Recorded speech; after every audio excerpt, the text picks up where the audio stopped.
Assalamualaikum warahmatullahi wabarakatuh. Perkenalkan, nama saya Indah Nugra Lestari, jurusan Pendidikan Teknik Elektronika Universitas Negeri Makassar.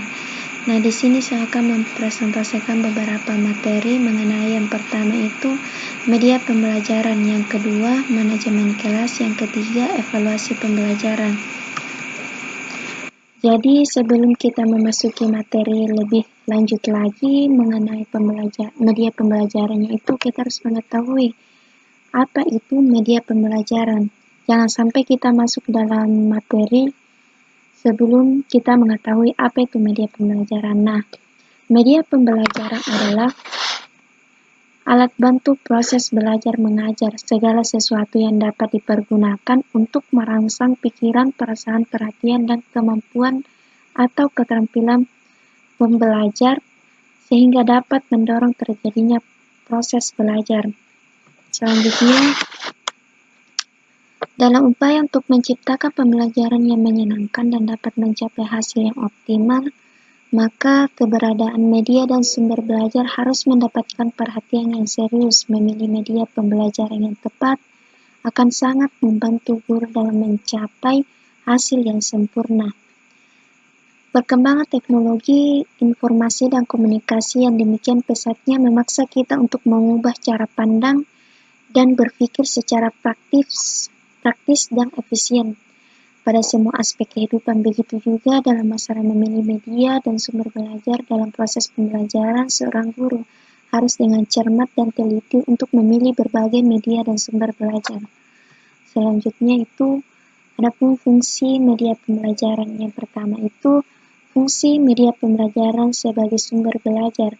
Nah, secara teknis, media pembelajaran berfungsi sebagai sumber belajar dalam kalimat, yaitu sumber belajar isi ini tersirat makna keaktifan, yakni sebagai menyalur, penyampai, penghubung, dan lainnya. Sumber belajar pada hakikatnya merupakan komponen sistem instruksional yang meliputi pesan, orang, bahan, alat, teknik, dan lingkungan, yang mana hal itu dapat mempengaruhi hasil belajar peserta didik. Dengan demikian, sumber belajar dapat dipahami sebagai segala macam sumber yang ada di luar diri seseorang atau peserta didik, dan memungkinkan atau memudahkan terjadinya proses belajar.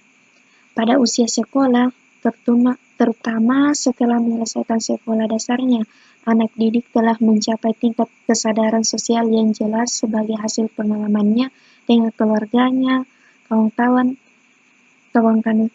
sekolahnya, atau orang-orang dewasa dan anak-anak, kelompok-kelompok keagamaan dan masyarakat, dan media sosialisasi lainnya seperti film, acara, radio, buku, dan majalah. Itu semua adalah sumber belajar bagi anak-anak yang bersangkutan. Selanjutnya, yang kedua itu fungsi semantik, yakni kemampuan media dalam menambah perbendaharaan kata atau simbol verbal yang makna atau maksudnya benar-benar dipahami anak didik atau tidak verbalistik. Bahasa meliputi lambang atau simbol dan isi atau konten, yakni pikiran dan atau perasaan. Yang keduanya setelah menjadi totalitas pesan yang tidak dapat dipisahkan. Unsur dasar dari bahasa itu adalah kata. Kata atau kata-kata sudah jelas merupakan simbol verbal, di mana pengertian dari simbol adalah sesuatu yang digunakan untuk atau dipandang sebagai wakil sesuatu lainnya.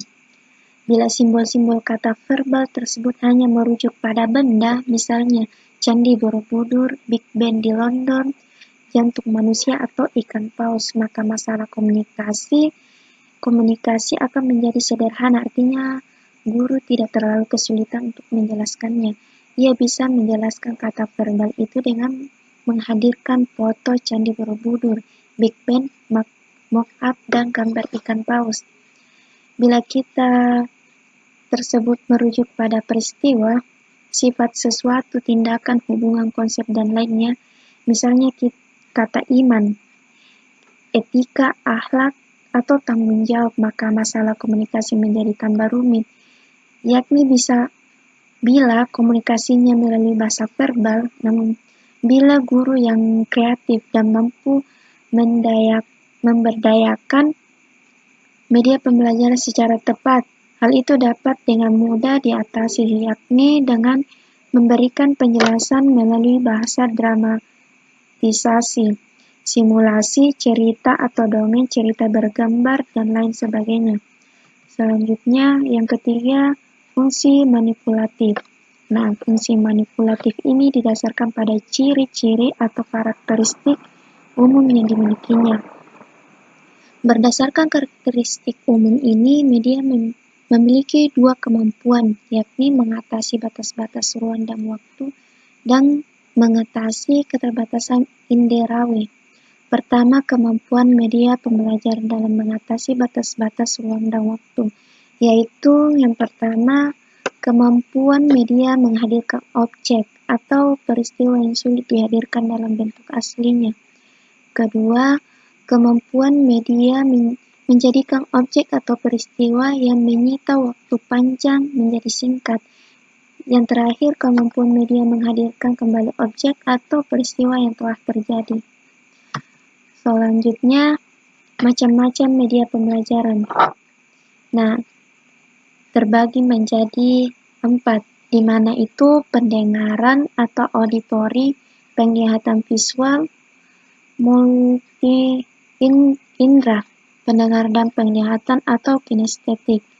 Nah, di mana pendengaran atau auditori itu terbagi menjadi 3.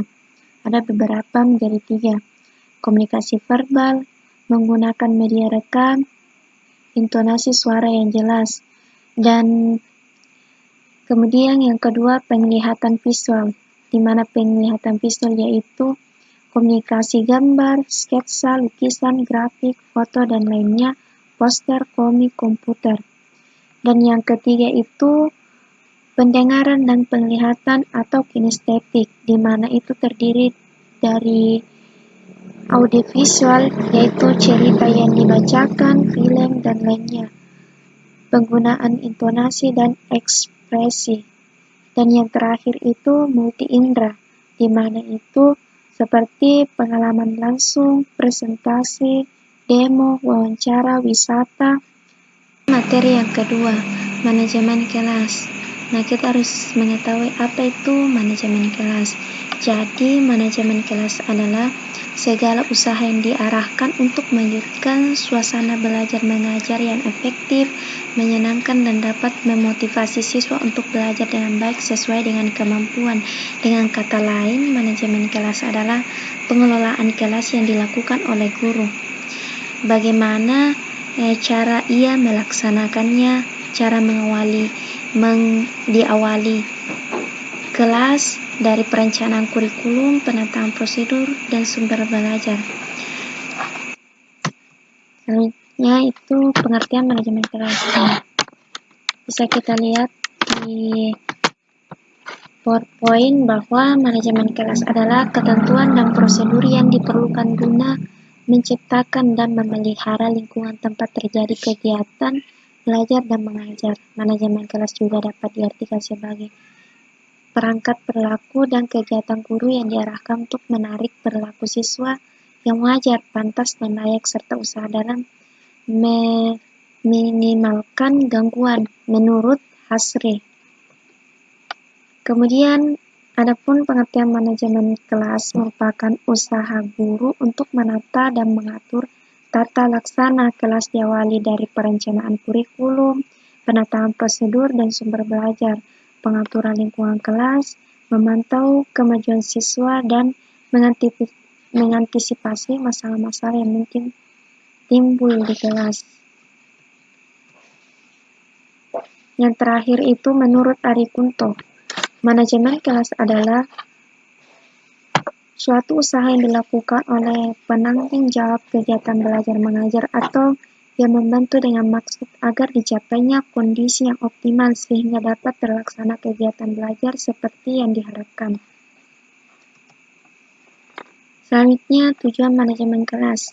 Adapun tujuan manajemen kelas menurut Wijaya dan Rusyan, yang pertama itu agar pengajaran dapat dilakukan secara maksimal sehingga tujuan pengajaran dapat dicapai secara efektif dan efisien. Yang kedua itu memberi kemudahan dalam usaha memantau kemajuan siswa dalam pembelajarannya. Dengan manajemen kelas, guru mudah untuk melihat dan mengamati setiap kemajuan atau perkembangan yang dicapai siswa, terutama siswa yang tergolong lamban. Dan yang ketiga, untuk memberi kemudahan dalam mengangkat masalah-masalah penting untuk dibicarakan di kelas demi perbaikan pengajaran pada masa mendatang. Yang keempat itu mewujudkan situasi dan kondisi kelas baik sebagai lingkungan belajar maupun sebagai kelompok belajar yang memungkinkan pembelajar untuk mengembangkan kemampuan semaksimal mungkin. Yang terakhir itu yang kelima, antisipasi dan penghilangan hambatan yang dapat menghalangi terwujudnya interaksi belajar-mengajar. Selanjutnya itu prinsip-prinsip manajemen kelas.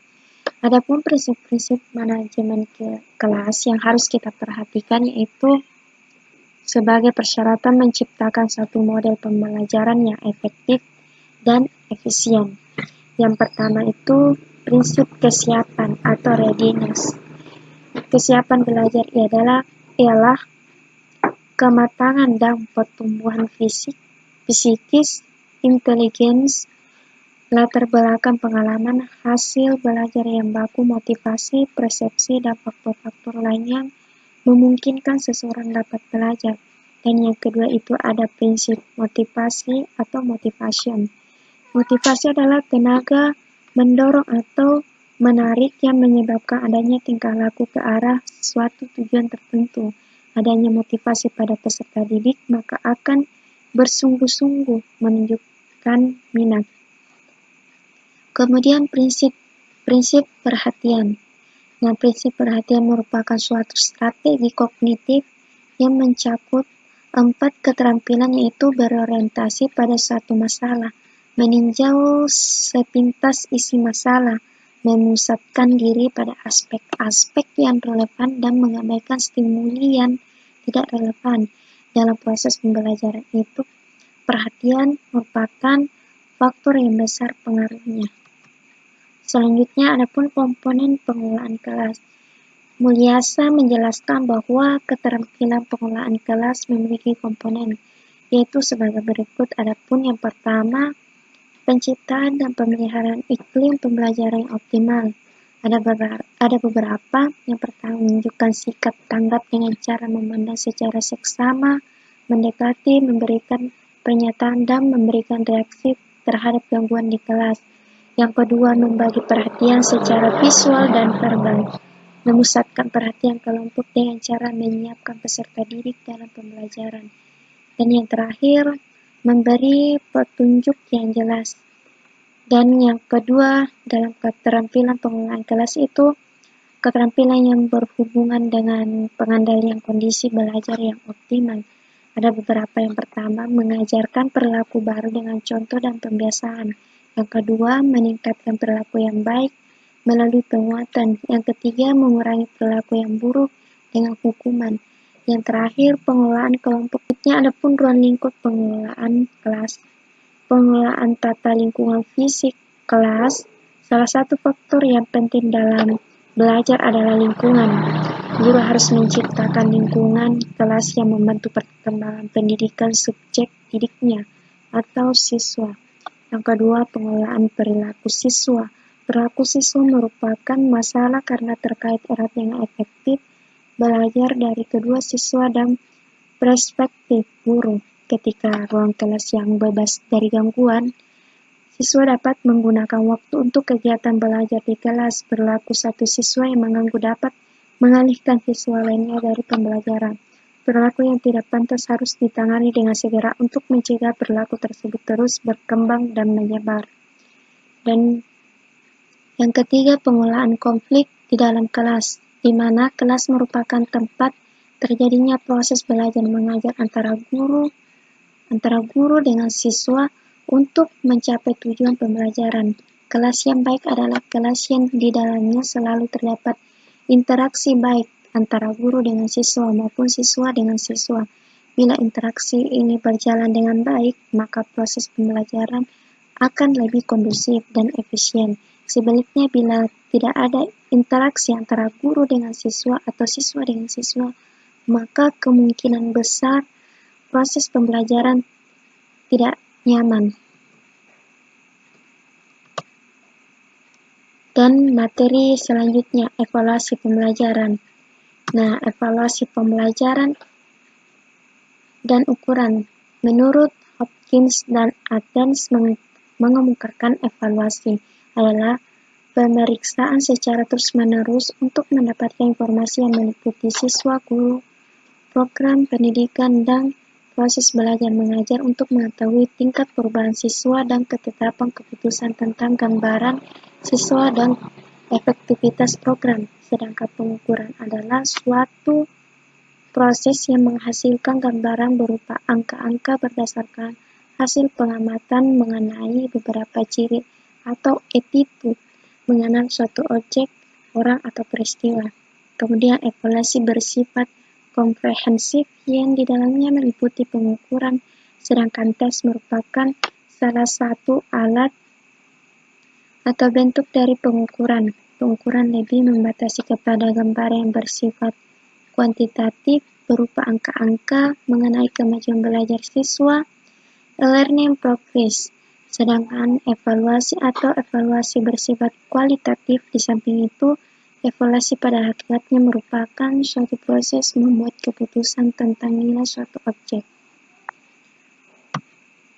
Selanjutnya, adapun jenis-jenis evaluasi. Unsur pokok dalam evaluasi pembelajaran adalah yang pertama itu objek yang akan dievaluasi, kriteria sebagai pembanding, dan keputusan atau judgment. Objek evaluasi dalam pembelajaran meliputi isi program pembelajaran, tingkat efisiensi dan efektivitas pelaksanaan program, dan tingkat keberhasilan program pembelajaran atau output program